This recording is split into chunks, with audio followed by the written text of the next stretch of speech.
భేదభావాలు చూపించిన అమలాన్ని నిలదీస్తూ మొత్తానికి రచ్చ చేస్తూ వచ్చేసిన శోభిత. అయితే కొన్ని వేల కోట్లకి ఆస్తు వారసుడైన అక్కినేని కుటుంబంలో ఒకరైన అఖిల్ పెళ్లి 5 కోట్లు కూడా ఖర్చు చేయకుండా నాగార్జున తన ఇంట్లోనే ఎంతో సింపుల్గా పెళ్లి జరిపించారు. దానికి కూడా ఒక పెద్ద కారణమే ఉంది. అమలాకి అదొక పెద్ద సెంటిమెంట్. తన పెళ్లి చీరని అయితే చిన్న కోడలికి కానుకగా అందించి ఆ చీరలోనే పెళ్లి చేయాలని, అలానే అదే విధంగా ఎంతో సింపుల్గా జరిపించాలి అంటూ అమల అయితే కండిషన్ పెట్టడం జరిగింది. అందువల్లే అక్కినేని కుటుంబంలో నాగార్జున జరుపుకున్నట్లే అక్కినేని అఖిల్కి కూడా అదే తీరులో పెళ్లి జరిపించారు. కొన్ని కోట్లు ఖర్చు పెడితే కాదు, మాలా అన్యోన్యంగా ఉండాలి మీరు అంటూ అఖిల్ పైన సెంటిమెంట్ని చూపిస్తూ ఎంతో ప్రేమను కురిపించేసిన అమలపై అయితే కాస్త మనస్పర్ధలకి గురయ్యేలా చేసేసింది శోభితకి.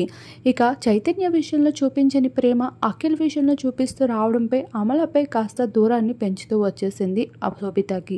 అందుకే పెళ్ళిలో కూడా పెద్దగా దరిదాపుల్లో కనిపించకుండా ఒక చుట్టం రూపంలో వచ్చిన చుట్టంలో అయితే శోభిత అక్కడక్కడ కనిపిస్తూ వచ్చింది.